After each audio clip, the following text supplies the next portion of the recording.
So we're going to talk about how to use the OneTapConnect Smart Wristband. I love the wristband. A, it's waterproof. I wear it all the time.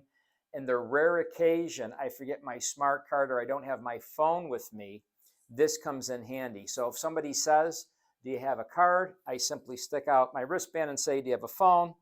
I touch it to the top of the phone and boom, all of your information immediately is transferred. Now that's how to do it on an Apple product. Apple phone, you want to touch the top of the earpiece, your information automatically transfers. This is an Android. Android's on the back center of the phone, so you simply touch the back center and immediately all your information is transferred. Be mindful, this is a small space, so when you're tapping somebody's phone, you need to be very deliberate and tap it right at the top, and then boom, all your information is transferred.